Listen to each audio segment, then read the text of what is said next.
Welcome to my YouTube channel Ramesh online. Family pension విధి విధానాలపై తాజా ఉత్తర్వులు విడుదల. పెన్షన్ స్టేటస్ తెలుసుకోవాలంటే కావలసిన వివరాలు అనే హెడ్లైన్తో ఉన్నటువంటి వీడియోనైతే మనం చూస్తున్నాం. చూసే ముందుగా ఫ్రెండ్స్ ఎవరైనా ఇంకా మన ఛానల్ని సబ్స్క్రైబ్ చేసుకోకపోతే వెంటనే సబ్స్క్రైబ్ చేసుకొని పక్కనే ఉన్న బెల్ ఐకాన్ టచ్ చేయండి. ఇక విషయానికి వచ్చినట్లయితే ఇక్కడ స్క్రీన్ మీద మనం చూస్తున్నాము, government of Andhra Pradesh and treasuries and account department నుంచి మనకు ఒక మెమో అయితే రావడం జరిగింది. ఈ మెమో యొక్క సారాంశాన్ని ఇప్పుడు మనం చూద్దాం. The surviving child or children are eligible to draw two family pension in the event of death of parents.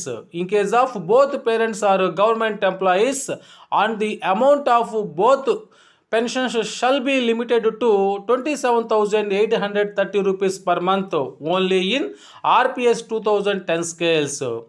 ఇక్కడ ఇద్దరు పేరెంట్స్ కనుక గవర్నమెంట్ ఎంప్లాయీస్ అయ్యింది, వారిద్దరు కనుక మరణించినట్లయితే వారి యొక్క ఇద్దరు పిల్లలకి పెన్షన్ అనేటువంటిది వస్తుంది. అది కూడా 27,830 రూపీస్ అయితే ఒక నెలకి వస్తుంది. అది కూడా RPS 2010 స్కేల్స్ ప్రకారం వస్తుంది అనేటువంటి విషయాన్ని ఇక్కడ మనం చూస్తున్నాము. అదేవిధంగా further no enhancement was made and there are no PRC recommendations on encashment of maximum limit of 2 family pensions in 10th and 11th PRCs.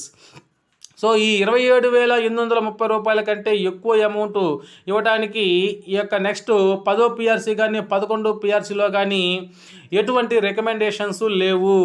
So ఇట్లాగే 27,830 రూపాయలు మాత్రమే పెన్షన్ వస్తుంది ఇద్దరు పేరెంట్స్ అనేటువంటి వారు మరణించిన తర్వాత అని ఇక్కడ మనకి మెమో రూపంలో చూస్తున్నాం. అదేవిధంగా in view of the above all the DT and AOs in the state and the ATO AP CRT Mangalagiri are requested to necessary actions immediately.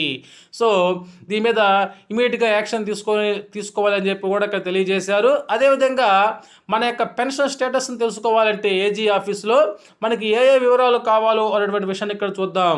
మన యొక్క ఉపాధ్యాయుని లేదా ఉద్యోగి యొక్క పేరు కావాలి, పనిచేస్తున్న పాఠశాల లేదా ఆఫీసు, మండలము, జిల్లా, DDO పేరు, ఉద్యోగ విరమణ చేసిన తేదీ, పెన్షన్ ప్రతిపాదనల్ని ఏజీ ఆఫీస్కి పంపినటువంటి తేదీ అనేటువంటి విషయాలు అయితే కావాలి. పెన్షన్ రివిజన్కు పంపిస్తే పై వివరాలతో పాటుగా కూడా PPO నెంబర్ కూడా మనం పంపాల్సి ఉంటుంది. అదేవిధంగా ఇక్కడ మనం చూస్తున్నాము principal and accountant general A&E AP కార్యాలయాన్ని హైదరాబాద్ నుంచి విజయవాడకు మార్చడం జరిగింది అనేటువంటి విషయం తెలుసుకోవాలి. ఇక్కడ నుంచి అకౌంటెంట్ జనరల్కు మన యొక్క రిటైర్మెంట్ పెన్షన్స్ ప్రతిపాదనలు పంపాల్సి ఉంటుంది.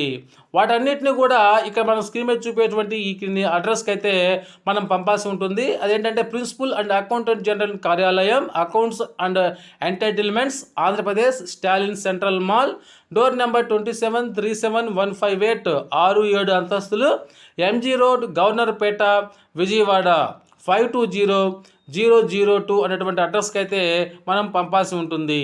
ఓకే ఫ్రెండ్స్, ఇది సమాచారం. ఈ సమాచారం మీకు నచ్చినట్లయితే ఒక లైక్ చేయండి. Thank you for watching my videos.